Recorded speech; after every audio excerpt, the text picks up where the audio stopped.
Hey guys, Veach here, formerly Shmoo, and today we are going to go over which talents I run in Dragonflight PvP.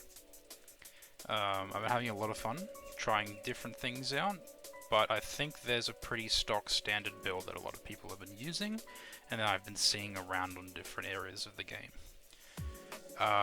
This is what I would consider the stock standard Windwalker build for PvP on, since launch.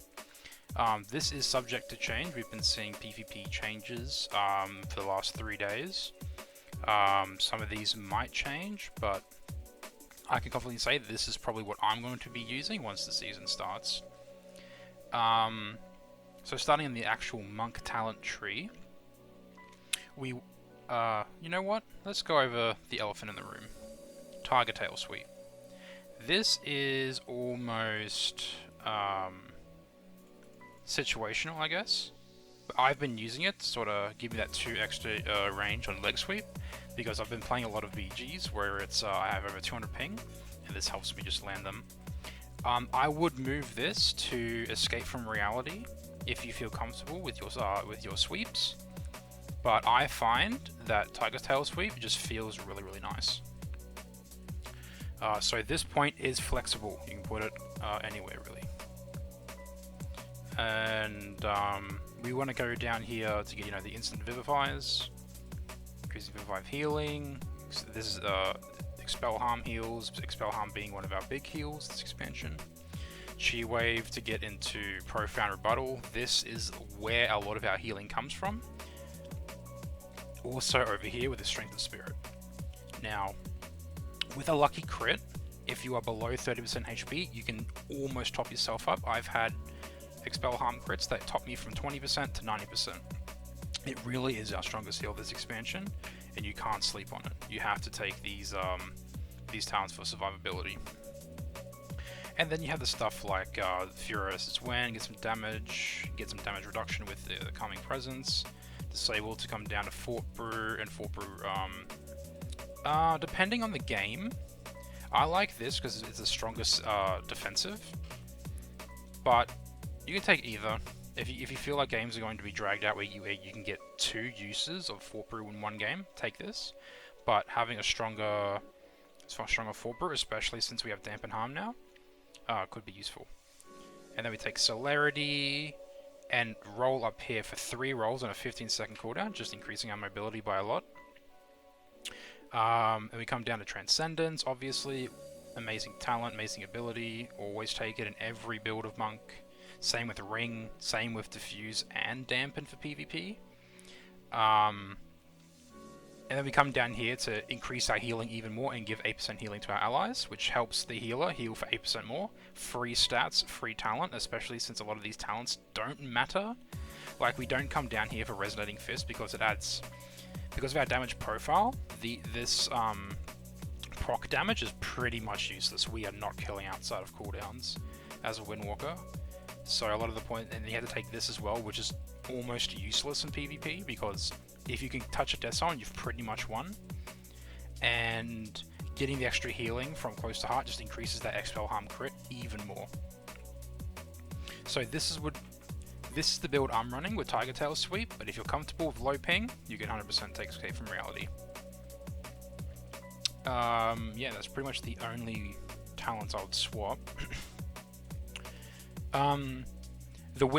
So that's the Monk tree, which I think is the most interesting with more, flavor. But this Windwalker tree is set in stone. This is what you need to play. There is barely, if any, ways to rearrange points. A lot of these are just too good not to take, and giving one away is just not the move. Some important things to note about the Windwalker tree. We don't take Whirling Dragon Punch for PvP, because number 1, it falls out of our Kiefer's window. Strike of the Windlord into Rising Sun Kick into Fists of Fury channel. That is 6 seconds, so Whirling Dragon Punch falls out of that Kiefer's window.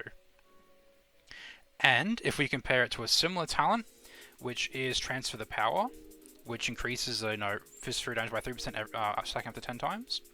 This is super free to get max stats because of Teachings of the Monastery, which count towards Transfer the Power. If you jab Blackout Kick, that is 4 stacks already, and do it again, you're pretty much going to have this every time it's up. And these and Fist of Fury and Whirling Dragon Punch have the exact same cooldown. Or currently for me has the exact same cooldown. And if we look at Whirling Dragon Punch, it does around 16,000 damage, while Transfer the Power increases the Fist of Fury damage by 30%. Now, for me to easily calculate how much damage that is, I take 52,000 and get 10% of that by moving the dot left 1 slot. So instead of hitting 52,000, it's 5.2k times 3, because that's how to get to 30%, and that's around about 5.2 times 15.6, right? So this is 15.6k more damage during Kiefers compared to something like Whirling Dragon Punch, which falls out of Kiefers, which loses value. As much as I hate to say it, don't run Serenity. It is just worse than Ceph, and I don't want to say that. I hate Ceph with a passion, but it just does like 12% more damage than Serenity, and you get 2 charges, which lets you line up 2 of your first 2 Kiefers easily, and maybe if the third one, if you're not hitting targets so well. So don't take Serenity. It's a 1.5 minute cooldown, meaning you're delaying your Kiefers, or hell, even jabbing for chi and then accidentally Kiefering, and then you don't have, Serenity. Well, with Ceph, you would have at least 1 more charge. So that's why we take Ceph. I wish that wasn't the case, but it is. The whole reason why Ceph is better pretty much is because it has 2 charges for some reason, compared to Serenity, which has 1 charge. So if you're not using it on cooldown, you're not getting max value. We take Bone Dust Brew in this build because it lines up with our Minute Burst playstyle. With Bone Dust Brew, it has a 50% chance for your damage to do 40% more damage and shadow damage. With our Kiefers, and especially with Strike of the Windlord and secretly Thunderfist, we can one-shot, if we're lucky enough to have everything proc under Bone Dust, we can literally one-shot somebody with a Sap, Bone Dust Brew, Sweep, Kiefers proc, Strike of the Windlord under Storm, Earth and Fire, and we can one-shot someone. If everything procs Bone Dust Brew, they die. And a lot, and I mean a lot of the damage from Strike of the Windlord is Strike of the Windlord itself. But Thunderfist is not to be slept on. I've seen Thunderfist crit for 50k. It is insane, and you get like 3 charges, so your next 3 auto attacks proc Thunderfist. It is insane. It's like getting 3 more Strike of the Windlords. It's nuts, it's ridiculous. This ability is not to be slept on. This is mandatory. Which is maybe some of you thinking, oh, why don't you take point out of Thunderfist and put it to Whirling Dragon Punch? No. This does so much damage, it is required. And I think that's all about it. We want to take Sky Reach and Invokers just to get more haste. This is a really good buff under Zwen every 3 minutes. Kiefers, Bone Dust Brew, Strike of the Windlord, Storm of the Fire. This is our building blocks of the spec. We need these. Teachings on the Monastery actually does pretty good damage. If you jab twice, that's 3 Blackout Kicks, which is like 30k. It is really good. Don't sleep on Teachings of the Monastery either. And yeah, that's it for the talent tree. I wouldn't change anything in this build. Like in the Windwalker tree, I probably wouldn't take anything different because everything here just has great value. Dance of Chi-Chi with Mark of the Crane still hits for a lot. It's still a lot of damage. You can spin for like 16k hits. It's really good. It's really good still. Attenuation, again, just making Bone Dust Brew even stronger. It's not crazy because it's 20% of the 40% damage proc, but it is still a lot of damage when everything lines up. And yeah, that's it for the actual tree itself. Now, if we want to go to the PvP talents, Alpha Tiger Turbo Fists, you never change these. Ever.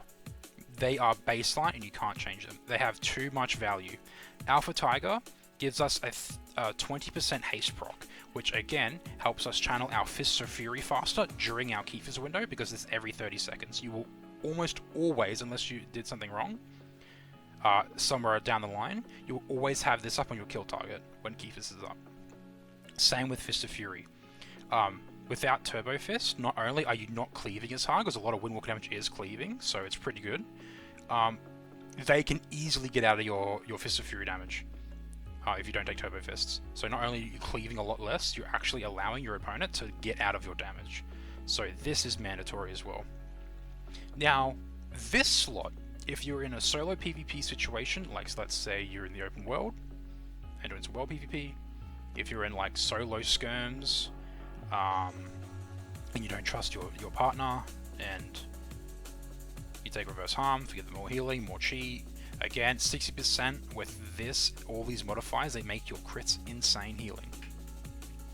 If you're in organized PvP, like let's say 2v2 or 3v3, or even solo shuffle coming up, and you see DH Fury Warrior on the enemy team, grapple weapon. You can pretty much grapple weapon every time DH has like I-beam, which is pretty good, and you can stop every single Fury Warrior go with grapple weapon. It just puts a lot less pressure during enemy cooldowns, and if they trinket to get rid of grapple weapon, that's an easy sweep into burst combo. Easy. Mighty Ox Kick is pretty fun. I've had situations where I've knocked someone close to me with the Ring of Peace, and then I Ox Kick them behind me to put them off a ledge, and then, let's say if they're a class or has a glider, just incap them, and they'll fall to their death. Mighty Ox Kick is really fun. There's also a bit of the secret tech I've been told by Ares Square, that because Mighty Ox Kick puts opponents into free fall, if you were to Mighty Ox Kick somebody while mounted, let's say they're on a flying mountain like everywhere but Dragonflight, if you were to Mighty Ox Kick them and then incap, they would fall to their death because they're in free fall and they can't do any sort of actions to refly them. So this is just a fun thing. If you want to mess around with knockbacks and maybe you're an Eye on the Storm and you knock someone off mid, this is really, really fun. I've been playing this a lot, just random BGs and stuff. But if you want power, again, reverse arm, insanely good. Grapple weapon if you're in 3v3s investing double melee, and Mighty Ox Kick for fun.